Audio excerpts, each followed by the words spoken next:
Prof, udah tahu kan UAI sekarang? Ya sudahlah, tapi belum dalam. Jadi udah cukup kan? Ya cukup. Maksud saya cukup jadi rektor kan? Oh, jadi rektor saya bilang. Kenapa nggak dari dulu? Loh, saya ingin meningkatkan program studi S2.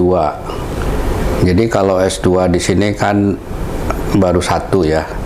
Jadi saya membuatlah satu program yang saya sebut namanya OMOF. OMOF itu One Master One Faculty. Jadi lulusan Universitas Al-Azhar Indonesia S1 itu 50% entrepreneur. Jadi nanti digiring ke dalam proses pendidikannya agar sifat atau jiwa entrepreneur itu berkembang semenjak proses pendidikan.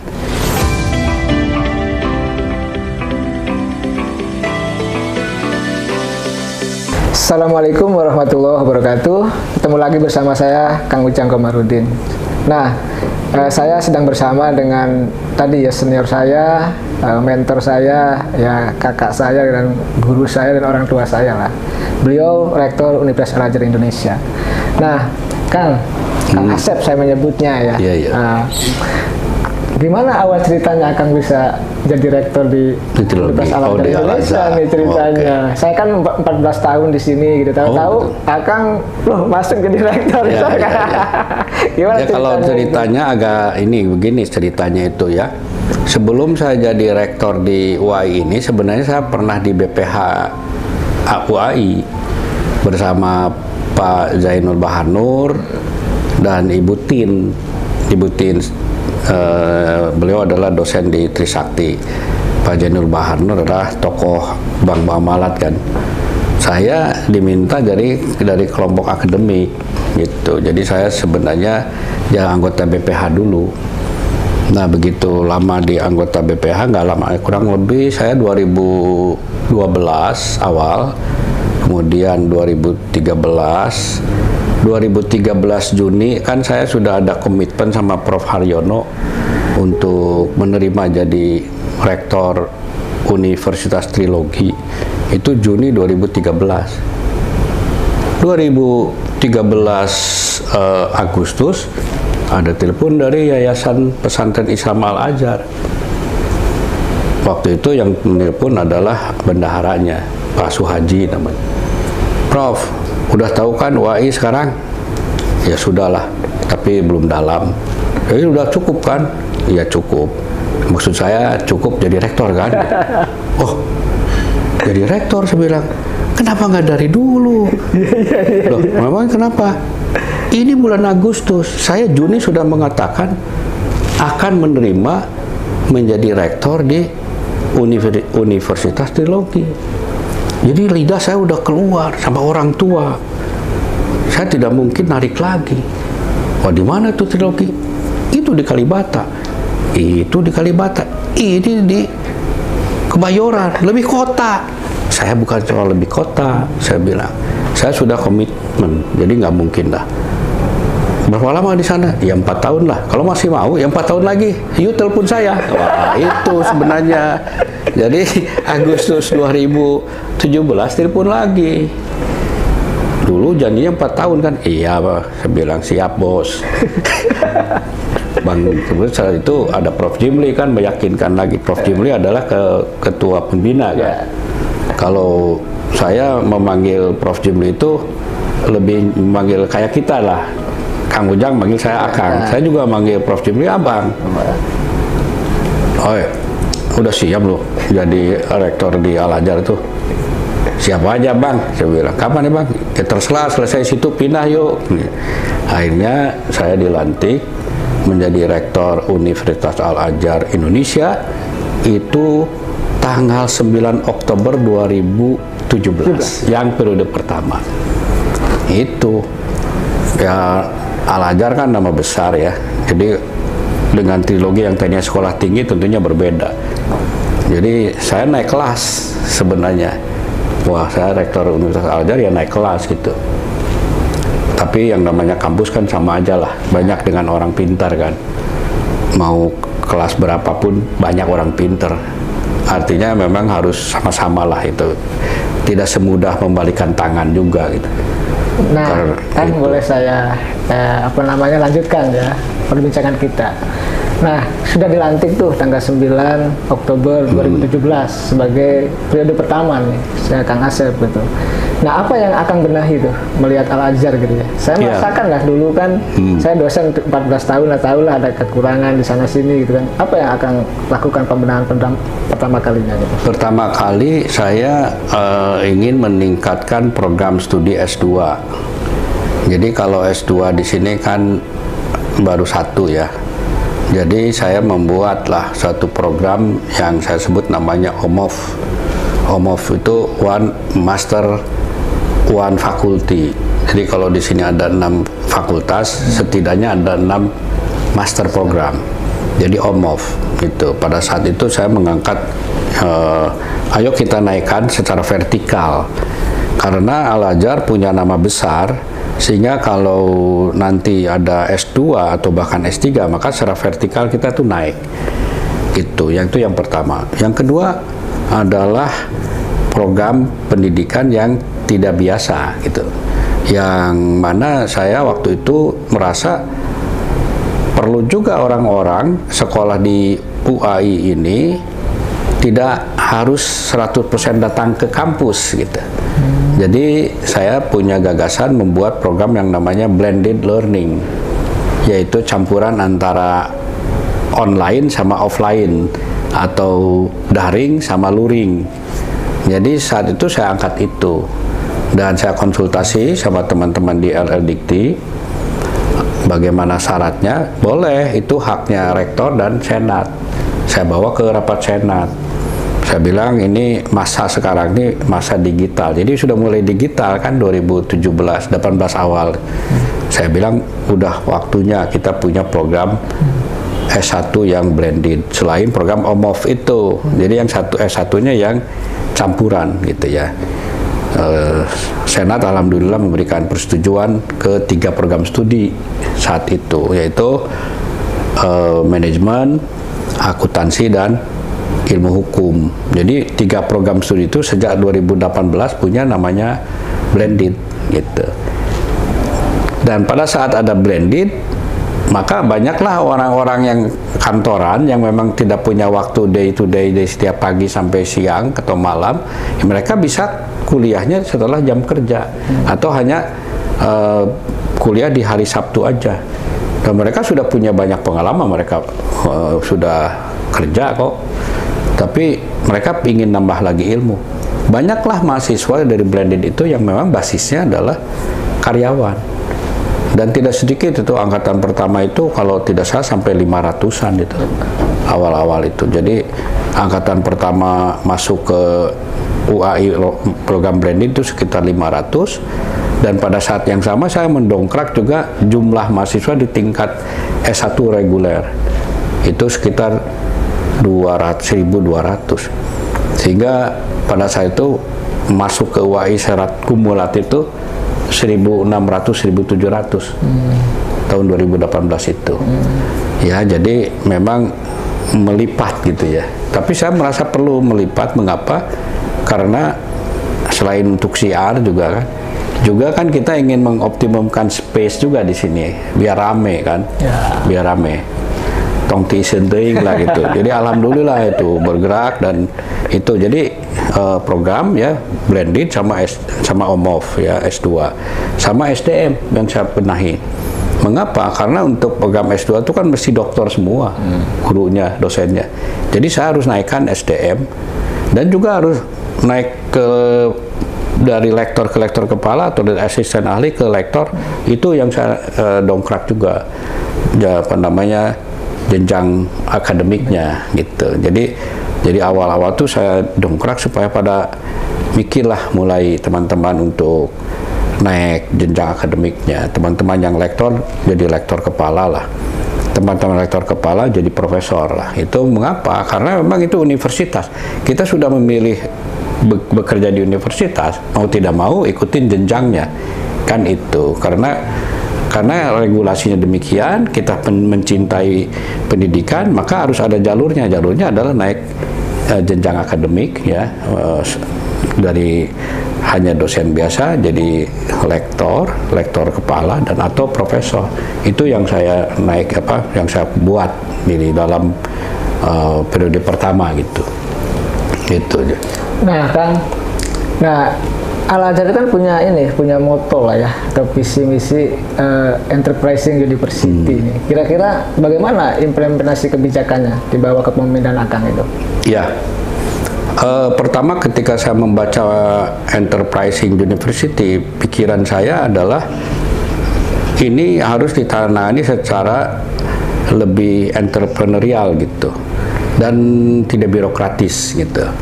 Sehingga nama-nama biro, kepala biro, saya merasa namanya sudah biro. Jadi kecenderungannya ini pasti birokratis. Saya ganti dengan direktorat. Jadi direktur kan lebih mendirect, ya, lebih hidup gitu. Berbeda dengan biro. Biro itu meja, ya duduk di meja. Dan kesan biro itu adalah kesan kaku gitu. Itu saya rubah dulu. Jadi mohon maaf saya bilang tidak ada lagi istilah biro di tempat ini. Saya ganti dengan direktur. Ya, jadi perubahan tuh kepala biro jadi direktur, kepala biro akademik jadi direktur akademik. Ya, jadi semuanya jadi direktur. Sehingga lebih hidup sebagai corporate gitu. Walaupun tentunya di dalamnya harus dibenahin tentunya masalah SDM, masalah administrasi, masalah governance. Tapi yang dimunculkan adalah nama juga, jadi jangan pakai nama lama gitu. Nah, kemudian menerjemahkannya lagi adalah bagaimana agar mahasiswa mempunyai perilaku entrepreneur gitu. Artinya dia harus punya berpikir ketika dia sekolah jangan bercita-cita untuk jadi pegawai gitu nantinya itu, tapi bercita-citalah menjadi entrepreneur. Artinya bercita-cita untuk bisa menghasilkan pekerjaan dan bisa merekrut orang bekerja di situ. Berbeda kan dengan cita-cita jadi pegawai, lulus, daftar kemana-mana. Saya sih bukan melarang, tetapi dominasinya harus entrepreneur. Sehingga saya sekarang membuat suatu kriteria kelulusan. Kelulusan Universitas Al-Azhar Indonesia S1 itu 50% entrepreneur. Jadi nanti digiring ke dalam proses pendidikannya agar sifat atau jiwa entrepreneur itu berkembang semenjak proses pendidikan. Ya, salah satu dari ciri itu kan adalah keinginan untuk menolong orang, membaca peluang. Kan entrepreneur itu dari bahasa Perancis. Entre itu diantara, prong itu mengambil. Jadi entrepreneur adalah orang yang mampu mengambil peluang-peluang di antara kesibukan-kesibukan, di antara kesulitan-kesulitan. Itu entrepreneur. Jadi dalam proses pendidikannya pun dibuat sedemikian rupa sehingga si mahasiswa itu bukan hanya belajar dalam arti kutu buku, tapi dia harus bisa di organisasi, bisa juga dia bisnis gitu ya, dan dia bisa juga menjual ide kan gitu. Dan tentunya entrepreneur harus punya sifat kejujuran kan, itu kan mode Nabi Muhammad kan disebut Al-Amin karena jujur sebelum menjadi Rasulullah. Jadi Al-Amin itu adalah orang yang dipercaya. Entrepreneur itu. Jadi itu modal dasar entrepreneur itu selain kreativitas, inovasi juga adalah kejujuran. Nah, di dalam proses pendidikan harus dikembangkan itu. Maka dosennya pun selain memotivasi putra-putri kita, para mahasiswa untuk berpikir jauh ke depan dan menjadi entrepreneur, juga mendidik kejujuran. Ya, dan juga mendidik kolaborasi. Karena sekarang ini tidak mungkin tanpa kolaborasi sekarang ini. Selain inovasi, tentunya kolaborasi, kreativitas. Ya, ditambah lagi dengan kemampuan berinovasi, berkomunikasi yang baik gitu. Itu menjadi ciri di sini ya. Mungkin para mahasiswa bisa merasakan. Nah, kemudian di dalam pembimbingan pun saya udah minta para dosen jangan lama-lama. Ya 1 semester itu udah cukup lah gitu. Karena kan mahasiswa kan bukan mau jadi doktor kan, kan dia juga mempunyai pengalaman riset ya bagus, tapi jangan sampai gara-gara itu menjadi 2 semester, 3 semester. Saya pikir itu tidak baik. Jadi akan dipercepat sehingga nantinya itu banyak sekali mahasiswa yang tidak banyak membuang waktu di dalam kampus, tetapi dia nanti keluar menjadi entrepreneur dan bisa mengisi kekosongan entrepreneur di Indonesia. Jadi keinginan saya adalah mencoba mahasiswa UAI dan alumninya itu bisa memberikan kekosongan entrepreneur di Indonesia yang memang masih jauh dari persentase yang diharapkan. Padahal untuk meningkatkan kesejahteraan warga negara, sebuah negara ya, adalah banyaknya entrepreneur. Kalau banyak entrepreneur, dia banyak menghasilkan devisa. Bahasa menghasilkan devisa, banyak menghasilkan pajak kan gitu. Ya, jadi entrepreneurnya juga bukan entrepreneur yang tanggung, tapi dia bisa menghasilkan devisa, bisa memanfaatkan sumber daya alam, dia punya punya penghasilan yang taxable gitu, masuklah ke pajak. Jadinya negara punya income dari mahasiswa lulus atau entrepreneur itu. Nah, jadi itu yang dikejar. Jadi 50% saya mentargetkan lulusan Universitas Al-Azhar adalah entrepreneur. Gitu. Baik itu entrepreneur di hubungan internasional, komunikasi, hukum, semua bisa di-entrepreneurkan gitu. 40% boleh jadi profesional, bolehlah, tidak dihalang-halangin juga kan, tapi profesional, bukan pegawai, jadi juga tetap kreatif, tetap dia mempunyai dignity profesional kan. 40%, 10%-nya kemana? Ya boleh sekolah lagi lah S2 kan nggak apa-apa, kalau dari 1000 orang lulusan 200 lah masuk S2 kan apa, tapi jangan semuanya jadi pegawai yang sifatnya menunggu, tidak menggerakkan ekonomi kan, atau semuanya di sekolah kan, tidak juga kan. Sebenarnya nalurinya orang-orang itu kan ingin, katakan ini dapat penghasilan kan, dari 100 orang itu mungkin yang ingin sekolah itu paling 5 orang ya, paling 10 orang, dan itu boleh-boleh saja, tapi jangan semua dimodelkan menjadi supaya jadi S2 semua, nggak cocok juga. Orang-orang yang jiwanya entrepreneur dipaksa menjadi S2, akhirnya nggak nyambung. Jadi sebenarnya kulturnya harus kultur entrepreneur. Di dalam entrepreneur, apakah menihilkan riset? Ya tidak, karena entrepreneur dengan riset itu sebenarnya hampir satu mata uang dengan dua sisi gitu. Karena orang-orang entrepreneur kan harus bisa memprediksi.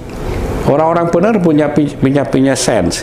Orang entrepreneur juga harus bisa menganalisis dan lebih cepat.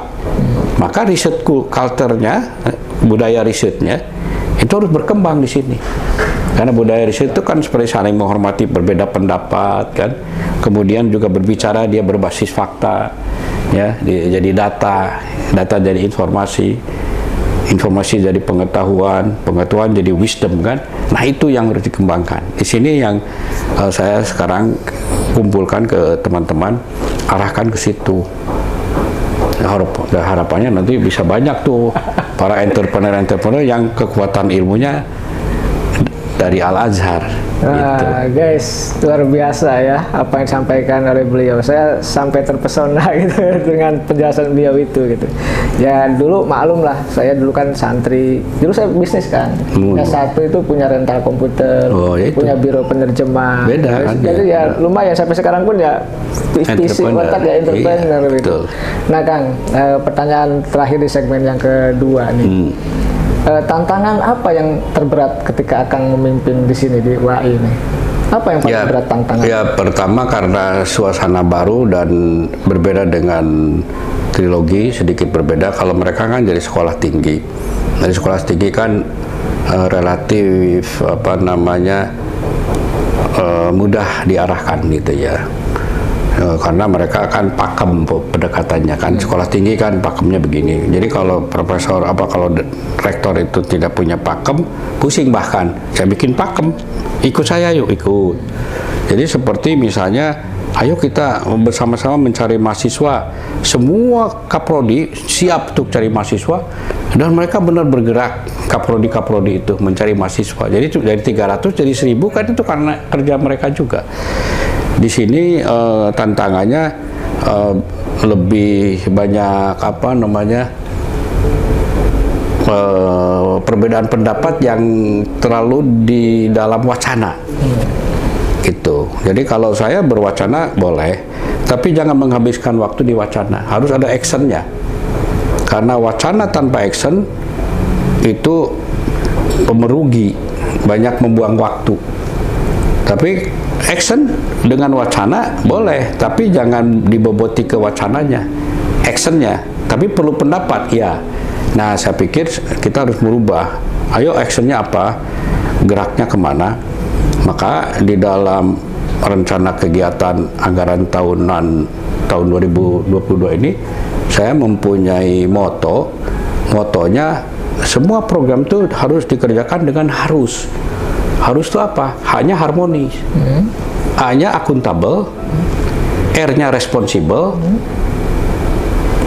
U-nya unggul, S-nya strategis. Jadi harus mengerjakan yang strategis dengan akuntabel dan punya tanggung jawab dan unggul gitu. Itu saya tekankan. Ayo kita ke situ semua. Harus ada haknya, harmonis. Karena tanpa keharmonisan kita juga habis waktu. Karena memang semua orang bisa berbeda pendapat, tapi sekali-sekali kita turunkan ego kita untuk bersama-sama dengan satu uhuwah, ya, uhuwah al-ajariyah itu. Nah, itu yang harus. Yang kedua, program yang saya tekankan di dalam mencapai cita-cita tadi yang 40%, 50% dan sebagainya itu, selain harus, juga saya lakukan dengan program ABCDE. A-nya adalah masdu, sesuatu yang harus dikerjakan, masdu A. B-nya adalah sudu, mas itu lebih tinggi dari sud. C-nya adalah nice to do. Boleh kerjakan yang nice to do, asal yang sud dan masnya sudah selesai. Sudah, jangan sampai belajar kurang, tahu-tahu yang lain gitu. Kebutuhan infrastruktur kurang, tahu-tahu yang lain. Jadi yang mas-mas dulu yang mana, yang sud-sud dulu mana, baru yang nice to do, yang aksesoris, yang ini. Memang perlu kan, tapi jangan dibalik. D-nya apa? Delegate, delegasikan aja. Jangan semua rektor, jangan semua dekan, jangan semua kaprodi, delegasikan. Mengapa? Karena delegasi itu berarti kita percaya sama orang, percaya sama dosen, percaya sama tendik, percaya sama siswa. Delegasikan. D-nya itu. E-nya apa? Eliminate. Eliminate itu yang nggak perlu-perlu, ya sudahlah, nggak usah dikerjakan yang ini gitu. Nah, berarti di situ kan harus tajam cara berpikir dan harus diskusi, karena kan mana yang harus dieliminate, mana yang harus didelegasikan, mana yang harus mas, mana yang harus sud, mana yang nice to do. Itu kan perlu diskusi. Nah, dengan demikian maka ada yang motonya harus itu, hanya harmonis. Itu yang saya kerjakan sekarang, Kang Ujang. Wah, sekali lagi ya, saya mau berkata apa, luar biasa ya dari penjelasan beliau itu, guys. Ya, beliau sekali lagi rektor UAI yang luar biasa. Dulu saya ingat, Kang, masih ingat lah. Ya, dulu gaji nggak naik, di zaman Akang naik. Yeah. Dulu THR juga sekedarnya pas zaman Akang juga full gitu. Ada, banyak lah, pokoknya banyak peningkatan yang saya rasakan secara pribadi lah. Mudah-mudahan bermanfaat ya. Mudah-mudahan teman-teman ini video ini bermanfaat bagi seluruh rakyat Indonesia. Assalamualaikum warahmatullahi wabarakatuh. Waalaikumsalam.